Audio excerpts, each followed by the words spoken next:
Hello, everyone. I'm here for one of my stories. This is Lindsay Dunn, and today I wanted to get on and do a review of the new comedy movie Theater Camp. Theater Camp is an office-style mockumentary about a rundown theater camp in upstate New York called Camp AdironACTS. It is directed by Molly Gordon and Nick Lieberman and written by Lieberman, Gordon, Noah Galvin, and Ben Platt. Gordon, Galvin, and Platt also star in the movie. The movie also stars Jimmy Tatro, Amy Sedaris, Nathan Lee Graham, Ayo Edebiri, and Owen Thiele. Camp AdironACTS is the emotional heartbeat of the counselors, staff, and campers that attend every summer. When their beloved founder, Joan, goes into a coma, Joan's crypto bro son, Troy, takes her place. Long-term artistic staffers, Glenn, Amos, and Rebecca-Diane, try their best to integrate Troy into the camp life, but they secretly feel like he has no place there. Troy is truly a fish out of water.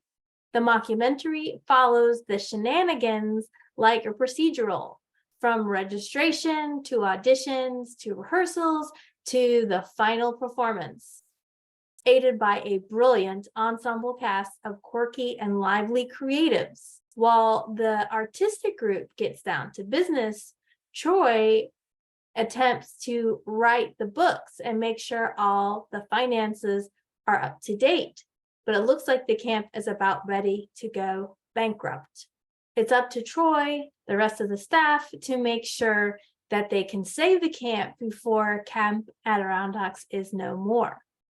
This movie comes from a very genuine and real place because Molly Gordon grew up with Ben Platt. They truly had a relationship like the two leads in this movie. They were theater kids that grew up together. They know the world, and so they figured they could make an effective movie about it. And they were absolutely right. The movie started as a short that was released at Sundance 2020, and now we have the feature-length version.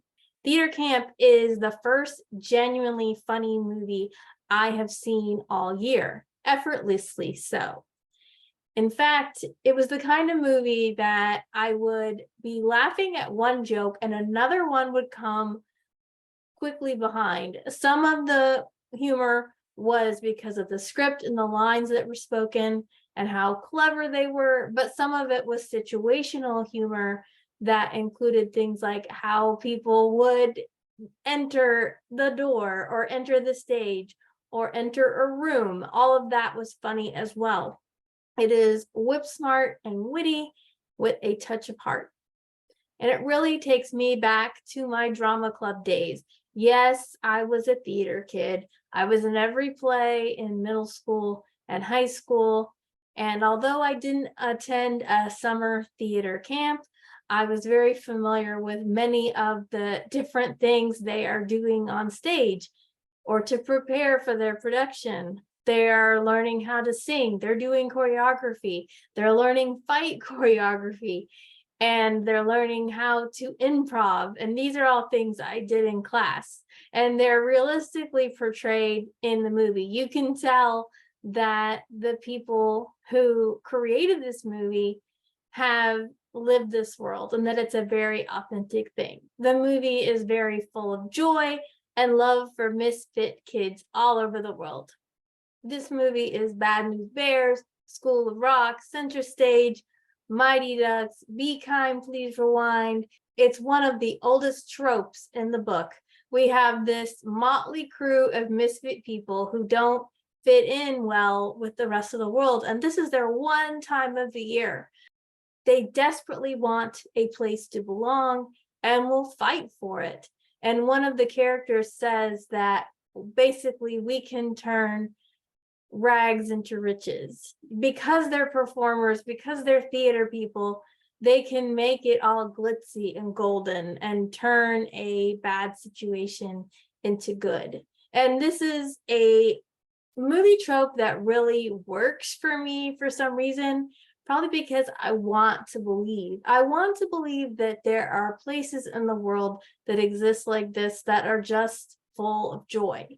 And the fact that people are trying to close these down, businesses try to close them down, the man try to close them down, the people who are there will not allow this to be infringed upon. And it's just a very happy thing to see people caring about this so much. And they just enjoy it. They truly throw their heart and soul into it. And it's their favorite thing, their favorite time of year. It's the thing that they save up all year for. And seeing these kids invest everything, probably the movie it reminded me of the most is School of Rock, because in that movie we had, as you know, or if you've seen it, Jack Black, who plays this kind of loser teacher who's been fired from his band, and then he is able to make a difference in these kids' lives because they have something to wake up for, have something to get ready for. We have these two friends, which is Amos and Rebecca-Diane, and also the character of Glenn, who is kind of a side character, but ends up being surprisingly more important by the end.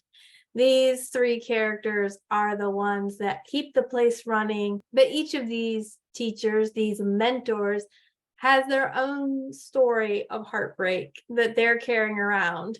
Now, this is, like I said, it's a genuinely funny movie, so this is not at all heavy, like, oh, we're traumatized, but each of these people loves to perform. And maybe they weren't able to make that dream come true, but they want to be part of helping somebody else kindle that dream and light that flame in a person's heart. And so they are able to keep going and have their purpose because they're inspiring these young people. That's something that really speaks to me, I think, because I am a children's librarian, specifically a teen librarian, and there was nothing that was more fulfilling than running events for teens. And sometimes they would come in shyly or reluctantly or feel really awkward coming to the door, like, will people accept me, and will I be able to feel okay and comfortable here? And then eventually they get to the place where they are finding their groove and able to find their people. And I would run this manga club, and I remember when a teen was so nervous about coming in and hanging out with his peers that he actually asked his mother to come in with him to the manga club.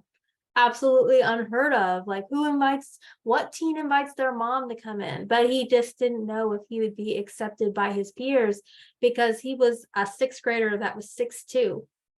And so he had been picked on a lot by his peers, and he came in very nervous. And because I kept inviting him back, he was brought into this warm, accepting environment. Eventually, he was the one leading events for other teens and making other people feel welcome. And so that's what this reminded me of. I'm getting a little teary here thinking about it. But I thought this was a wonderful movie that made me very happy. And it was hilarious. Saw it with a full crowd, and think some of the people were a high school drama club, and they really enjoyed it. It's coming out on the coattails of Oppenheimer and Barbie, and so that's where all the conversation is right now. So it could be sort of ignored, but I think it is a very strong movie, a very strong comedy. It's something that will make you feel very good if you go to see it. And especially if you're one of those creatives, artistic crowd, you'll really feel seen in this movie. That is my review. I hope you heard enough to let you know if this movie's for you. If you've seen it or this review has influenced you one way or the other, I'd love to know your thoughts. Please leave a comment in the video or in the podcast. And thank you very much for watching, and good night. This is One of My Stories, signing off.